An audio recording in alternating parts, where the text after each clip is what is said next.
Hey guys, hello and welcome HTML সিরিজের আরো একটি পর্বে আপনাকে স্বাগতম। এই পর্বে আমরা আলোচনা করব আইডি এবং ক্লাস নিয়ে। আইডি এবং ক্লাস খুবই গুরুত্বপূর্ণ এইচটিএমএল এর জন্য।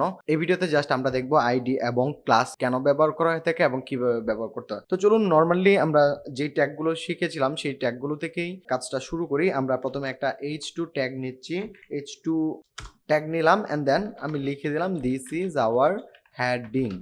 ওকে, আমরা লরেম ইপসাম থেকে কিছু ডামি টেক্সট নিয়ে একটা পি ট্যাগ নিচ্ছি। আমি এখানে পি ট্যাগটা ভিতরে কন্টেন্টগুলো পেস্ট করে দিলাম, সেভ দিচ্ছি। সেভ দিয়ে ব্রাউজারে গিয়ে রিফ্রেশ করব। রিফ্রেশ করলে আমি দেখতে পাচ্ছি দিস ইজ হেডিং এবং আমাদের এই যে ট্যাক্সটা এটা কিন্তু চলে আসছে। এখন আমরা মেইনলি আজকের এই ভিডিওতে আলোচনা করব আইডি এবং ক্লাস নিয়ে। আইডি এবং ক্লাস কেন ব্যবহার করা হয়ে থাকে। আমাদের এইচটিএমএল এ আমরা যখন সিএসএস গুলো করি তখন অনেক সিএসএস কোড লিখতে হয়। তো আমরা যদি সেম সিএসএস বারবার করি তাহলে দেখা যায় যে আমাদের কোডটা বারবার লিখতে হচ্ছে, কোডের পরিমাণ বেড়ে যাচ্ছে।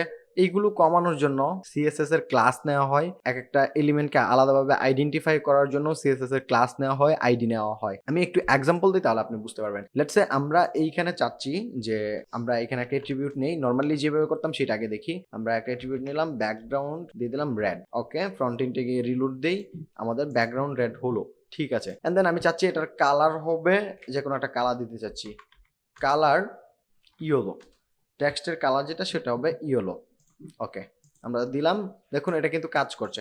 সেম ভাবে আমি আবার নিচেরটাতেও চাচ্ছি, তো আমি এটাকেই কপি পেস্ট করি, এতটুকু নিলাম, নিয়ে আমাদের পি ট্যাগেও দিয়ে দিলাম। দেওয়ার পরে এইখানে সেম ভাবে এটাকে একটু চেঞ্জ করে দিই, এটা ব্লু করে দিতে পারি, অন্যটা কালার দিলাম পি ট্যাগের মধ্যে। এখন ফ্রন্ট এন্ড দিকে রিলোড দিই, তাহলে দেখতে পাচ্ছি এটা ব্যাকগ্রাউন্ড লাল কালার এবং টেক্সটের কালার ব্লু হয়ে গেছে। ব্লুটা খুব একটা ভালো দেখা যাচ্ছে না, আমরা হোয়াইট করে দিতে পারি। হোয়াইট করে দিলাম এন্ড দেন নরমালি ব্ল্যাক ছিল, আমরা এটাকে হোয়াইট করে দিলাম। সেভ দেওয়া হয়নি, সেভ দিব। সেভ দিয়ে ফ্রন্ট এন্ডটিকে আবার একটু রিলোড করব, দেখবো যে এটা হোয়াইট হয়ে গেছে। এখন এরকম ভাবে আমাদের আরো থাকতে পারে। এখানে লেটস সে আমাদের আরেকটা হেডিং নিলাম, একটা h4 নিলাম, this is our second heading দিয়ে দিলাম। ওকে, হেডিং দেওয়ার পর এইখানেও আমরা আরেকটা পি ট্যাগ নিতে পারি। লেটস সে আমরা উপরে যেটা নিয়েছিলাম সেটাকেই কপি পেস্ট করে দিই নিচে, তাহলে সুবিধা হবে। এবং এটার কালারটা, টেক্সটের ব্যাকগ্রাউন্ড কালারটা চেঞ্জ করে দিই। টেক্সটের কালার হোয়াইট থাকবে, ব্যাকগ্রাউন্ড কালার হয়ে যাবে গ্রিন অথবা গ্রে কালার দিয়ে দিই। ওকে, দেওয়ার পর সেভ দিচ্ছি, দেখুন এটাও কিন্তু চলে আসছে। এবং এইটাতে যেহেতু আমরা কোনো সিএসএস দিইনি সেজন্য আসেনি। এখন আমরা এই কাজটাকে খুব ইজিলি একটা সিএসএস ক্লাসের মধ্যে করতে পারতাম। আমরা সিএসএস কোডগুলো অলরেডি লিখে দেখিয়েছিলাম, আমরা ইনলাইন সিএসএস করতে পারি। এটা কিন্তু একটা ইনলাইন সিএসএস। এখন আমরা কিন্তু এখানে ইন্টারনাল সিএসএসও করতে পারি। এখন এই যে এতবার আমরা সিএসএস কোডগুলো লিখলাম, এইখানে কালার দেওয়ার জন্য আলাদাভাবে কোড লিখেছি, এইখানে লিখেছি, এইখানে লিখেছি, সব কাজগুলো যদি আমরা না করতাম বা না করতে চাইতাম সেক্ষেত্রে কি করতে পারতাম, যদি সেম হয় লেটস সে আমাদের এটা ব্যাকগ্রাউন্ড কালার রেড এবং টেক্সটের কালার হোয়াইট হবে, এইখানেও আমাদের হোয়াইট হবে। সেম ভাবে এইটাতেও আমাদের, এটাতেও আমরা স্টাইল দিয়ে দিই, স্টাইল ব্যাকগ্রাউন্ড রেড রেড এবং কালার হবে হোয়াইট। এইখানেও সেম ভাবে এটাকে ব্যাকগ্রাউন্ড রেড করে দিই, কালার অলরেডি হোয়াইট রয়েছে, সেভ দিচ্ছি। সেম কাজ সবগুলোতে হয়েছে, দেখুন সবগুলোতে সেম কাজটাই করেছি।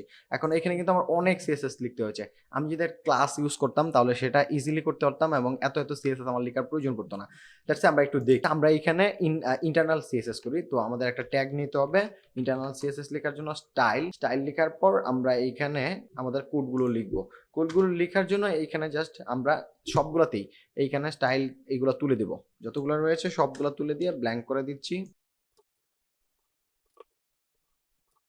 ব্ল্যাঙ্ক করে দিলাম। এবং প্রত্যেকটাতে আমরা একটা ক্লাস নিব। এখন ব্যাপার হচ্ছে ক্লাস কিভাবে নেওয়া হয়। ক্লাসও কিন্তু একটা অ্যাট্রিবিউট।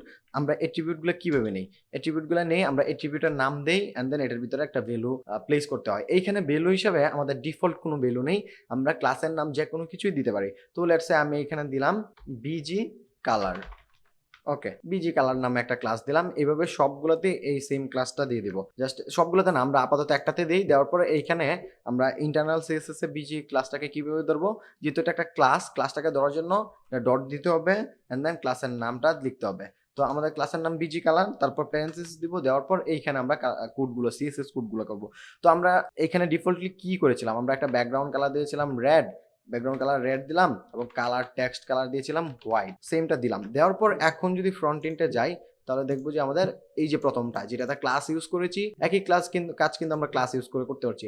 এখন কিন্তু আমাদের কোড কমে গেছে এবং কোড শুধু কমে যায় নাই, আমরা এটা কিন্তু রিইউজ করতে পারবো বারবার। দ্যাটস এখন আমরা চাচ্ছি এইটাতেও আমাদের ব্যাকগ্রাউন্ড কালার হবে রেড এবং টেক্সটের কালার হোয়াইট। তো আপনি জাস্ট ক্লাসটাকে কপি করবেন, কপি করার পর এইখানে একটা অ্যাট্রিবিউট নেবেন ক্লাস এবং ক্লাসটা দিয়ে দিবেন। জাস্ট দ্যাটস ইট, এইটুকু জাস্ট করবেন। করার পর যদি ফ্রন্ট এন্ডে রিলোড দিই আমাদের কিন্তু সিএসএস কোড আর বারবার লিখতে হচ্ছে না, সেম ভাবে এটা হয়ে যাচ্ছে।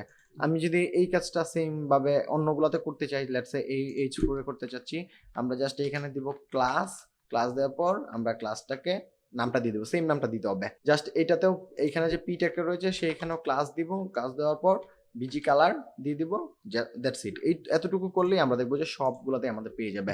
তো এই হচ্ছে ক্লাসের ব্যবহার। ক্লাস নিয়ে আমরা আরো ডিটেলস আলোচনা করব যখন সিএসএস এ যাব, যেহেতু বিষয়গুলো সিএসএস এর সাথে ওতপ্রোতভাবে জড়িত, সেজন্য এইখানে অনেক কিছু আপনার মাথার উপর দিয়ে যেতে পারে। আপনি জাস্ট ধৈর্য ধরুন, সিএসএস ক্লাসগুলো যখন করবেন তখন আশা করি আপনার কাছে সবকিছুই ক্লিয়ার হয়ে যাবে।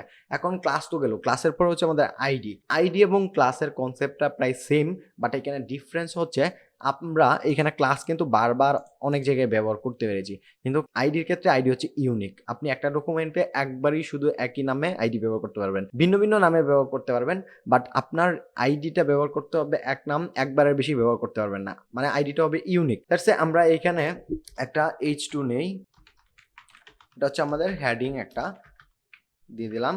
এন্ড দেন এইখানে আমরা ক্লাস নিয়েছিলাম সেম ভাবে, জাস্ট একটা অ্যাট্রিবিউট নেব, অ্যাট্রিবিউটের নাম হচ্ছে আইডিতে আমাদের নাম দিতে হবে। আইডিতে নাম হিসেবে আপনি যে কোনো কিছু দিতে পারেন, আমি জাস্ট এইখানে দিলাম আইডি, জাস্ট আইডি দিয়ে দিলাম। আইডি দেওয়ার পর সেম ভাবে আমরা এই কাজটা এখানে করতে পারবো। এই ক্ষেত্রে আমরা যদি সিএসএস এ আইডিকে সিলেক্ট করতে চাই, আইডিকে সিলেক্ট করার জন্য আমরা ক্লাস সিলেক্ট করার জন্য ডট দিয়েছিলাম, আইডি সিলেক্ট করার জন্য দেবো হ্যাশ দিয়ে আমাদের আইডির নামটা লিখতে হবে। আইডির নাম যেহেতু আইডি দিয়েছি সেক্ষেত্রে আইডি দিব। দেওয়ার পরে আমরা যে কাজটা করতে চাচ্ছি, আমরা যদি এখানে ব্যাকগ্রাউন্ড কালার দিতে চাই, দ্যাটস এ ব্যাকগ্রাউন্ড কালার দিলাম ইয়েলো, টেক্সটের কালার দিলাম, টেক্সটের কালার হবে কালার দিলাম গ্রিন দিতে পারি। তারপর সেভ দিলাম, সেভ দেওয়ার পর ফ্রন্ট এন্ডে গিয়ে যদি রিলোড করি তাহলে দেখবো যে আমাদের সেম কাজটাই কিন্তু হয়েছে। বাট আইডির ক্ষেত্রে আপনি আইডিটা শুধু একবার ইউজ করতে পারবেন। এই যে আমাদের পুরো ডকুমেন্টটা রয়েছে, এইখানে আইডি একবার ব্যবহার করেছেন এই নামে, সেকেন্ড আরেকবার ব্যবহার করা যাবে না, আপনি নতুন আইডি নিতে পারেন। লেটস সে আমরা যদি এটাকেই কপি করি, কপি করার পরে আমরা জাস্ট এইখানে দিতে পারি ID2, ID3, ID4, কিন্তু আপনি চেষ্টা করবেন এই ক্ষেত্রে যে সংখ্যা যদি আপনি ইউজ করেন সেগুলো সামনে ইউজ করবেন না, কোনো স্পেশাল ক্যারেক্টার সামনে ইউজ করবেন না, আন্ডারস্কোর ইউজ করতে পারেন, বাট অন্যান্য স্পেশাল ক্যারেক্টারগুলো ইউজ করবেন না। আইডির নামগুলো সবসময় ইউনিক হতে হবে। যদি আইডি থাকে ID1, 2 এভাবে দিতে পারেন, বাট আপনি কখনোই সেম নাম দিতে পারবেন না। তো এই হচ্ছে মোটামুটি আমাদের আজকের ভিডিও। পরবর্তী ভিডিওগুলোতে আইডি ক্লাস এগুলোর ব্যাপার স্যাপার অনেক বেশি আসবে, তখন আপনাদের আরো ক্লিয়ার একটা ধারণা হবে। আজকে ভিডিও এখানে শেষ করছি, দেখা হবে পরবর্তী পার্টে। সেই পর্যন্ত ভালো থাকুন, সুস্থ থাকুন, আল্লাহ হাফেজ।